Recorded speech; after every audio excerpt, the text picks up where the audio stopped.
Good day. Welcome to AJC Europe Connects, powered by the American Jewish Committee. AJC Europe Connects is AJC's digital platform that enables you to engage with AJC's global expertise, content, and advocacy from wherever you are. We are delighted to be joined today by Mr. Marian Turski, a historian, journalist, chair of the Polish Museum Council in Warsaw, a survivor of Auschwitz-Birkenau, and a fighter for human and civil rights. Moderating today's conversation is Dr. Sebastian Rejak, Acting Director of AJC Central Europe. After we hear from Mr. Marian Turski, we will take your questions. You may email your question to ajccentraleurope@ajc.org or use the Q&A feature in Zoom. Sebastian, you have the floor. Thank you, Barnabas. It's a great honor for all of us to have Mr. Marian Turski. A warm welcome on behalf of AJC and our viewers. Mr. Turski, I know we have also AJC leadership with us, AJC President Harriet Schleifer, AJC CEO David Harris, and Chair of the AJC Central Europe Board, Mr. Steven Zelkowicz.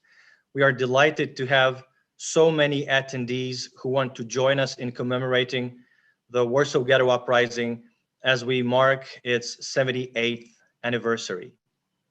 Once again, a warm welcome to everyone. Let me start with a question that I think very few people have asked, and it's a question about hope. Ghetto fighters often said they didn't rise up to defeat the Germans, but only to choose the way they were going to die. Mr. Turski, you certainly talked with combatants of the Warsaw Ghetto Uprising. Did they really have no hope of survival? And you yourself, as a survivor of the Litzmannstadt ghetto, of Auschwitz-Birkenau and death marches, would you say there was never any hope? Or maybe the contrary is true. Maybe those who lost all hope were the least likely to survive. Can you hear me? Yes. Okay. A very hard question, because I would say,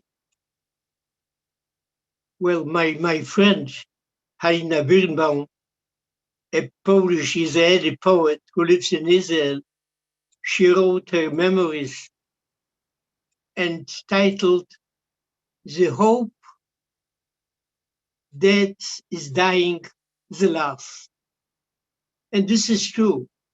So long you live, you have some hope. And this is also true, because if not, I wouldn't be alive. So, but the question, what was the approach, the attitude of those young, dedicated, courageous, idealists, young people in the Warsaw Ghetto? Yes, they knew that rather the great majority of them would be killed, would die. So, in a way, the way of thinking also among them, following my research, my conversations to those so long they were alive, because it was 40 or 50 years ago when I started making a research, a study on the Warsaw Ghetto Uprising. So I tried to meet all those who were still alive. Their approach in the beginning was probably, for sure, it would be a kind of Masada. Masada, which was the last resistance to the Romans when they crashed the Jewish uprising in the year 70, 71, 72, when they destroyed totally Jerusalem. and the last place of resistance was near the Dead Sea, Masada. Finally, when they understood there was no more hope, all but 4 people, rather women and 3 children, all committed suicide because they didn't want to become slaves, to be enslaved. Therefore, Masada was for 2,000 years a symbol of resistance. And I would say, following my talks, my conversations to those survivors, that in the beginning, they rather presumed that it would be the last battle, and if not, they would follow the pattern of Masada. It has changed afterwards, but it's another story, because when they understood that their resistance is more successful than expected, you can read the wonderful letter of Mordechai Anielewicz to his deputy, Yitzhak Zuckerman, Ante, how he was proud of the Jewish resistance. And then they start thinking, maybe if there would be a chance to survive the uprising, maybe we are obliged to continue the resistance in the clandestine movement outside the walls, together with the Polish underground movement. So they started in time of the uprising, looking shelters, sanctuaries, and ways how to get out by the canals, by the different ways to get out when in case there will be no other chance. So the way of thinking has been changing. The letter that you have just mentioned, I think you had in mind the letter sent on April 23rd. It's a very inspiring letter in which Anielewicz mentions the fact that he's so proud to see Jews take up arms. And this brings me to my second question, because there tends to be sort of a tension between resistance, military resistance, and something people call passivity, which is, I really don't like the word. I would rather say impotence or weakness. We glorify uprisings and the fighters, which is both right and understandable. But do we not, by the same token, show some kind of disrespect to those who did not revolt against the oppressor, gun in hand? Most didn't revolt, and that also holds true with regard to the Poles, the French, the Dutch. I think this dichotomy is a bit unfair. Should we honor those who didn't take up arms in the same way we honor the fighters? Well, a very good question, but I would divide it into 2 topics. The first topic, I will come to the second, to your conclusion. I will answer afterwards, because I cannot escape from the answer of this question, to this question. But we have to start with a basic question.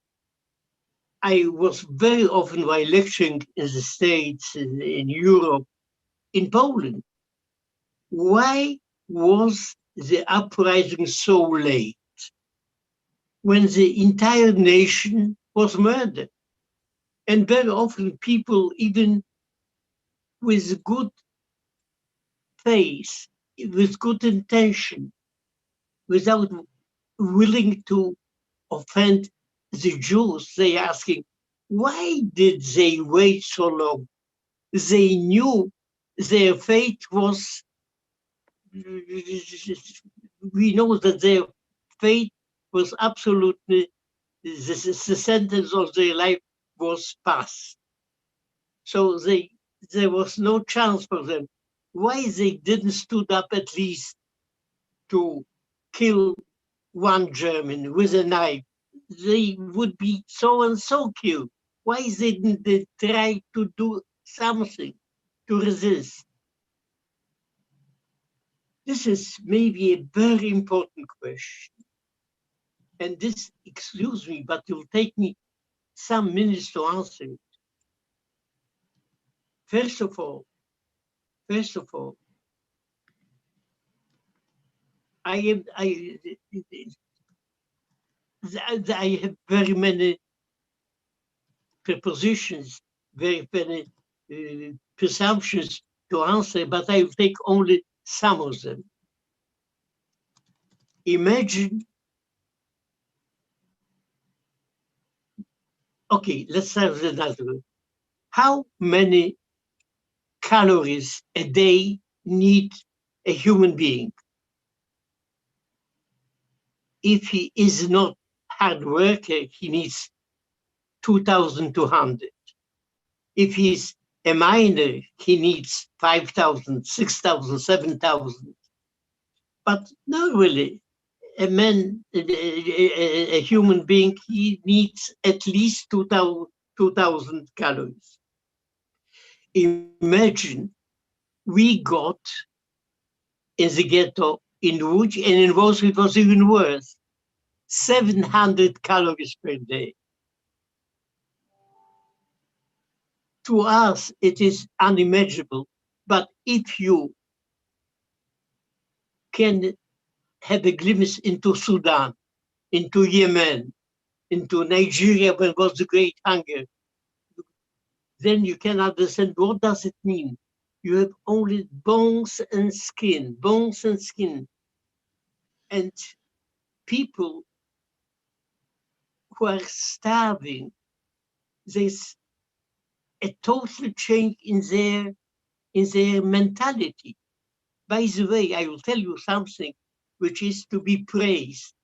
In those horrible days, in the Warsaw Ghetto, a team of doctors, medicine doctors, 20 people, headed by Dr. Milejkowski, they decided that it was their duty to do something for the mankind. In what have I in mind? You know, to find out the microbe, the reason of TBC, of COVID, of Corona, you have to look, make a research in a lab. You need a microscope, you need a lab. There is only one disease which you cannot do in a lab. It is the starvation disease. And this is there only some possibilities. And they, like, as I mentioned, in Yemen, in Sudan, Nigeria, and in the Warsaw Ghetto. And they considered it as their duty in those horrible days to make a study, a research, a scientific research on starvation disease. It took them more than 8 months with making pictures, making all kind of research. I'm not going in details. And they wrote even a conclusion of it in 3 copies, handed over one outside the walls to the Polish underground movement, and this is how it was preserved. So we have one of those. By the way, only one out of those 20 doctors survived the war, and only 1 year. And what is the conclusion? I took one of the conclusions. An organism dying from prolonged wasting hunger becomes like a candle being extinguished. Life withers away gradually without being visible to the naked eye tremor. And I'm going just to shorten it,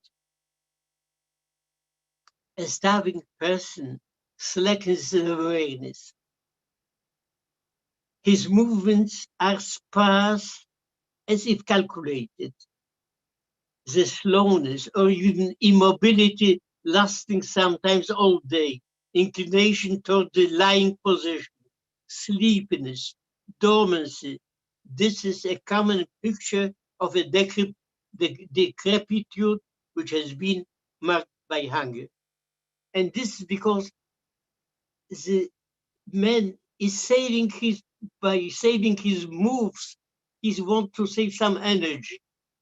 I'll tell you something. I was in Auschwitz, in Birkenau, in Auschwitz, and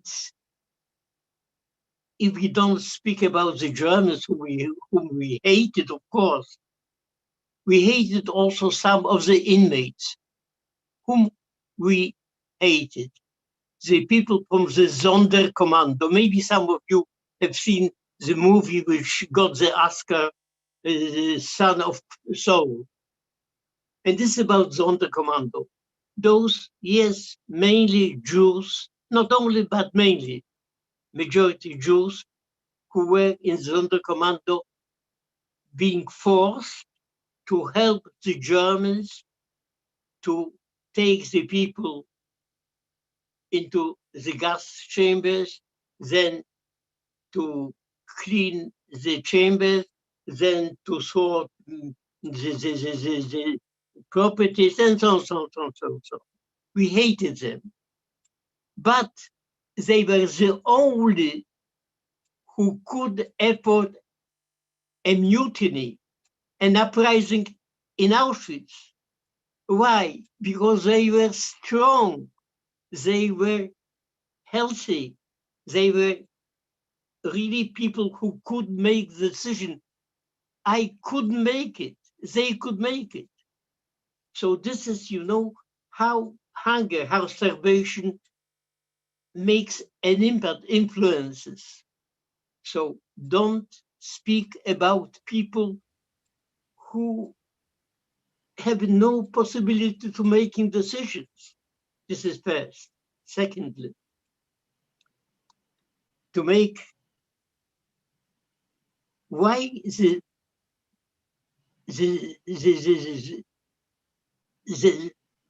uprising was possible.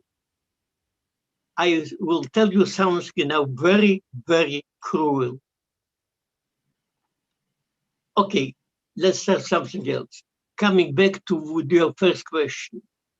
When the great deportation from Warsaw Ghetto started the 22nd of July 1942, and it lasted till September 42, and they took in this time almost 270,000 people to the death camp. 3 days later, 3 or 4 days, we have different minutes from it. There was a convention, a meeting of all leaders of Jewish parties, all Jewish parties. And the young people, including Zuckerman, because Anielewicz was not at the time in Warsaw, he was in Sosnowiec. So he demanded, let's go out, let's resist, let's people in Warsaw, our Jewish people, see the blood on Warsaw streets before they go to Treblinka.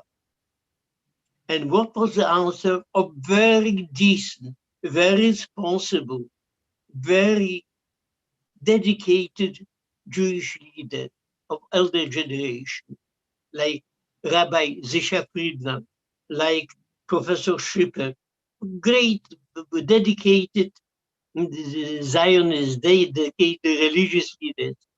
No, we can't do it.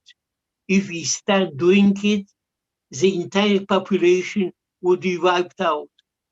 And in case we don't stay against them. We don't struggle. Probably a part of the population would be preserved, would survive. People still believe that there would be maybe a great offer, a great part would be victimized, but still a great part also would stay alive, could stay alive. So you see, this is, we know it today because we know what happened. We know it because we know it in hindsight, but we should look at those events, what happened those days, we have to watch this process with the eyes of those who lived in those days, who couldn't know what would happen. We know what happened. They didn't know. And still, listen, and still always, as you mentioned, yes, still everybody believes that maybe he will survive. Maybe he will survive in a way he couldn't imagine what way, but still some hope. Therefore, you see, I would fast forward, if with your permission, Mr. Turski, I would fast forward to the 60s, and I'd like our viewers, specifically those who have joined us from the US, to see that there is a link between your experience as a Holocaust survivor and their experience as Americans. In 1965, you were on a scholarship in the US. That was a time when the Black community was rising up to fight for their rights. So you were there in Alabama, you were marching from Selma to Montgomery. And as we know, many Jews went down south in solidarity with Black Americans, but you were most likely the only Polish Jewish Holocaust survivor there. Did you share your personal story with other marchers? How did they react? Did that resonate with them in any way? Thank you for the question. I will answer it, but excuse me, I will take only two sentences more to finish my former arguments. So what I wanted to tell, it is something cruel what I will tell you, but only after the families, the fathers, the children were taken to be murdered, to be gas in Treblinka, those who were left had no more responsibility for the families. And they could also make the decision about the uprising. This is very important, very important. This is a cruel conclusion, but this is very important. And now to your question, Lars. Well, of course, when I was there, by the way, questions this kind was asked I was a bench next bench in a church in Selma. It was a kind of being interred. Well, we couldn't get out of Selma, but inside of Selma we could move. It was Ralph Abernathy, the deputy of Reverend King, of Martin Luther King. We liked each other, and he very often asked me, how do you think could what happened in Poland, what happened in Germany, what happened in Auschwitz, could it happen elsewhere? Could it happen in another? And I told them very frankly, yes, it could. Also in your country, it could. Because if you see this kind of hatred, if you see this kind of people, white people in the street who are defending their status-minded position. And what was their status-minded? only their white skin, nothing more. It would be, if they would be changed by black people, they probably would, they wouldn't win the challenge. So you see, this is also a way that it could happen also in your country. And I'll tell you something. I was so moved when I was listening to ex-governor Arnold Schwarzenegger statement after the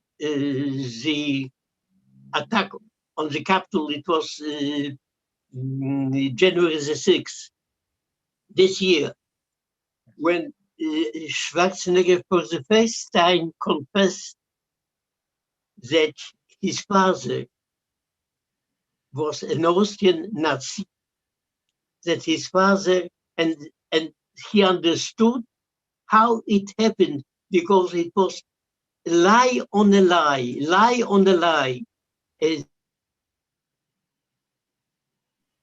This is also something which brings me to a conclusion. When we speak about Holocaust denial, it is denial of facts, denial of truth, denial of what happened, and putting into minds of people fake news, lies. So this is what I would say, that I was so happy looking what happened in Washington, January the 6th, because this was an answer. Because when they asked me, so what to do in Selma, I told them, it depends on you. If you would be able to defend your democracy, you will win. If not, you will fail.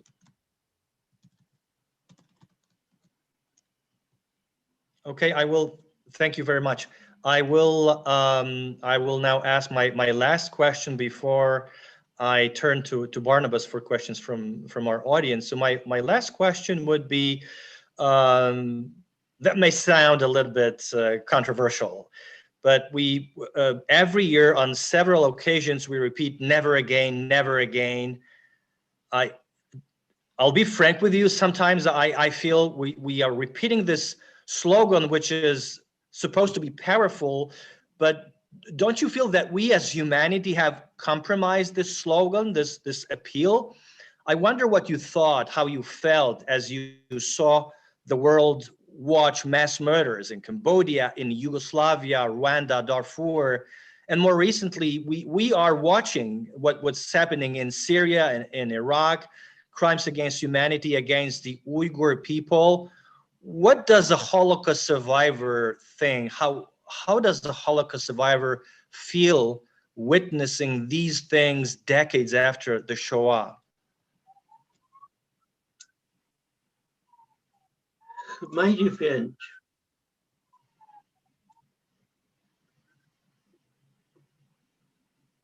there is a Latin proverb that history is a master in our life, that it helps us to understand. Yes and no, I would answer as a historian. Yes and no, because very often people repeat errors, mistakes, misunderstanding, which took place in the past. And not very often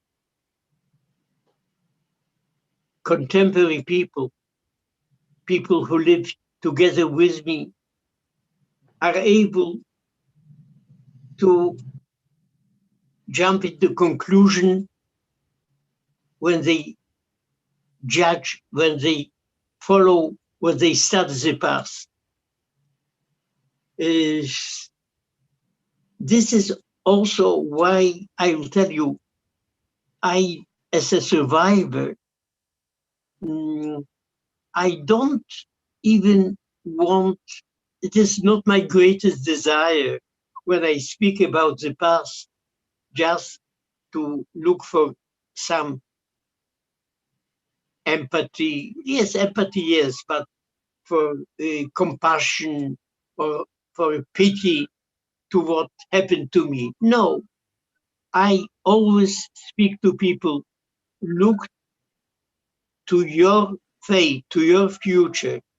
If you want to avoid something that happened to me, try to flash, to avoid, to prevent, to take away those circumstances, those conditions which built fascism, which built Shoah, which the end of it was Auschwitz, and end of it was something like was the Warsaw Ghetto Uprising. So this is the only way if you want to survive. Thank you very much. Thank you. And I really appreciate the fact, Mr. Turski, that you had the time to join us. Thank you for this conversation. And I now turn to my colleague Barnabas, who I assume has some questions from our audience. Yes, thank you both for this fascinating conversation. Now we would like to take some questions from our audience, and then I would like to remind everyone that you may email your questions to ajccentraleurope@ajc.org or simply use the Q&A feature in Zoom. The first question is from Philip from Warsaw. Mr. Turski, I remember last year on Holocaust Remembrance Day, you said, Auschwitz did not fall from the sky. Hundreds, thousands of little steps led to the Holocaust. You said this as a warning, but as a warning against what exactly? Is this warning still important today?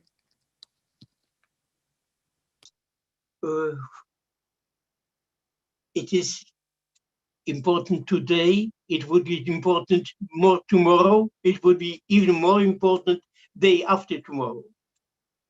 Because, of course, Auschwitz as Auschwitz might not happen. It means kind of extermination camp. But look what happens, and Mr. Rejak mentioned it, what happens to the Uyghurs in China, what happens, how is law broken, crashed in very many countries, how they don't observe the law, how and how people are not sure if they would be defended. So this is true for today and for tomorrow from this point of view, because Auschwitz is only a symbol. It is something, destruction of humiliation of human being. It is depriving a human being his title, his rights. This is Auschwitz, not only just put into the ground.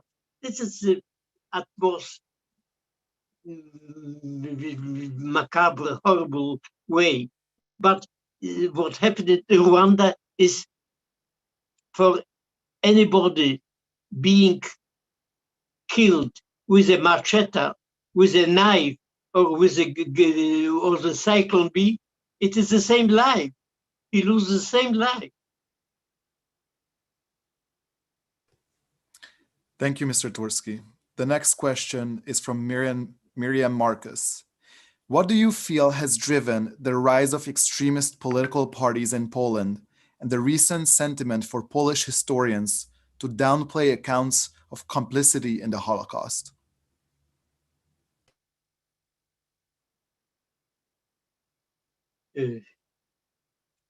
This is something what we historians,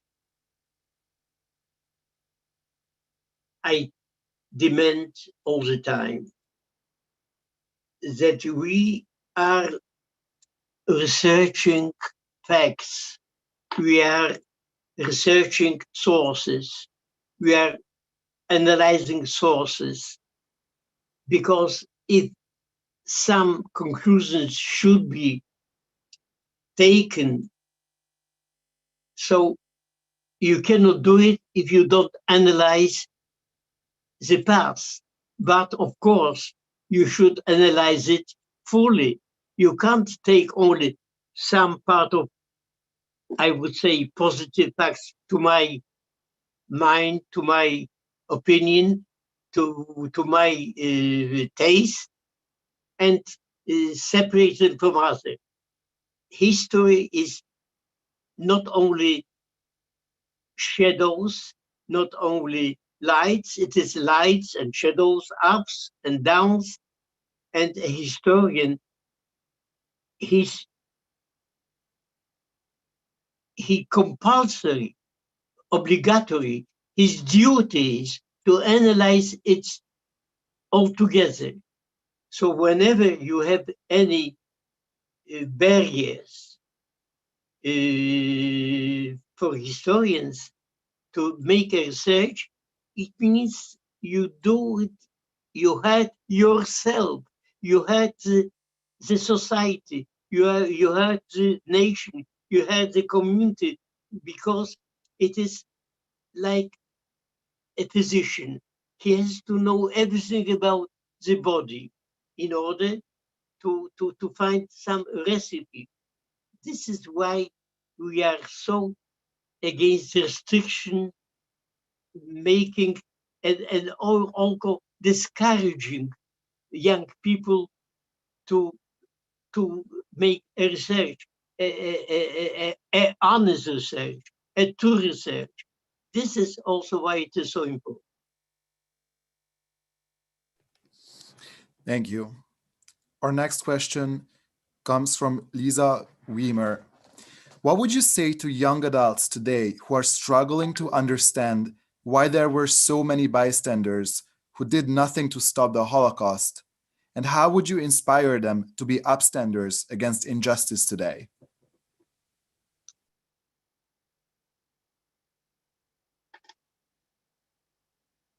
My dear friend asking the question, I would say that the majority of any society are rather bystanders. But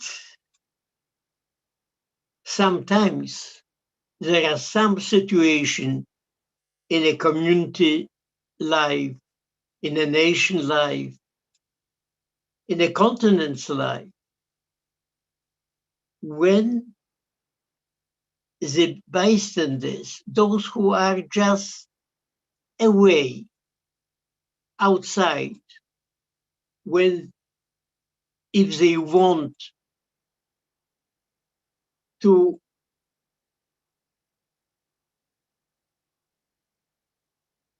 prevent something horrible, they have to overwhelm their passivity. This is also what, excuse me, that I will quote myself. So this is also what I put in the appeal. By the way, I repeat it after my friend Roman Kent from New York. Don't be indifferent, because people should engage themselves. They should understand that nobody, also in democracy, maybe just in democracy is based on an activity of the citizen. So this is why we demand people don't be also a fan, don't be also an outsider, don't be also a bystander. And by the way, there's also, and we know it from the time of Shoah, there were bystanders. Not all bystanders were the same. Some bystanders just were afraid, but they were friendly bystanders. The other bystanders were hostile bystanders, those who would denounce, those who would lend a hand to evil. This is also a very important gap between bystander and bystander.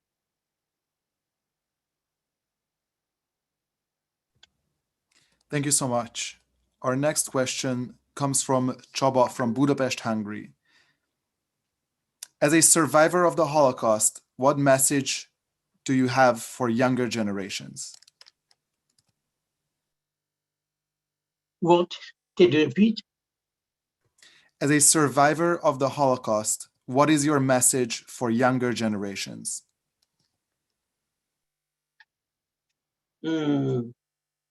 I try to do it all the time. So let's repeat it. Don't be indifferent. Don't wait that some other people will do it for yourself. Don't accept a superficial understanding of democracy that the majority can do everything.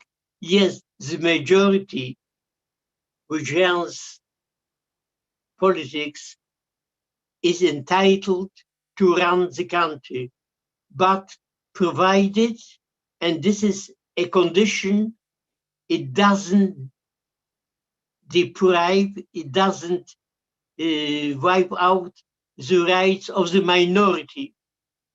So this is my, if I could say, my message. Thank you so much. And our last question from our audience, from Nina Mogilnik. I am the daughter of a Holocaust survivor, and my question is how people like you and my father emerged from the horrors of the Holocaust without bitterness.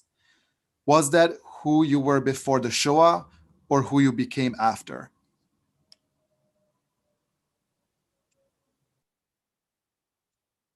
I'm not sure that I understood the question, but no doubt that the Shoah was such a tremendous landmark in my life. No doubt. Because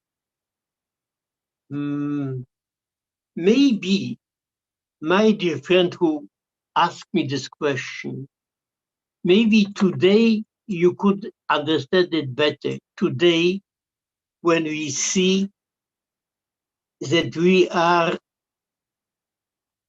that we have no way how to escape from the corona. When we see, when sometimes you are witness how your friend yesterday young, yesterday strong, yesterday vivid, how after the corona is changing. So I think today maybe you would understand me better when you have seen normal people, normal working, normal studying, and suddenly being humiliated, being kicked out of their position, being terrorized, being intimidated. So this is, and some people ask me, what was the worst in time of the Shoah to me? I would say, two items to first humiliation, and second partition, being when you know that it's the last time when you see your father, the last moment that you see your mother, and when you do not hope more to see them in life.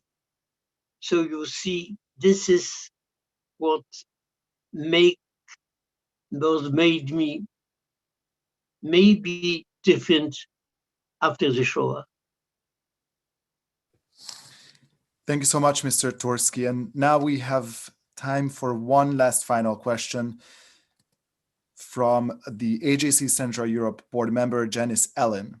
How is it possible that historians who wish to engage in Holocaust revisionism be appointed to an institution whose purpose is to memorialize the history?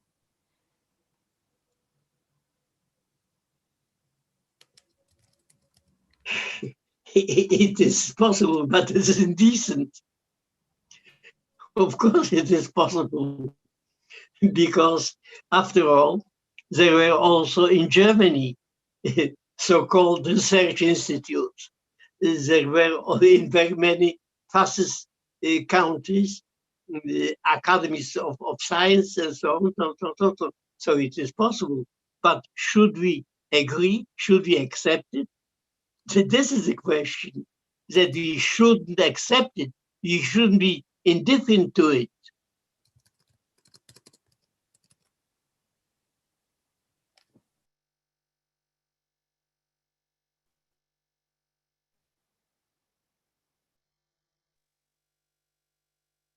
Thank you very much, Mr. Turski. Thank you, Barnabas, for reading out the questions.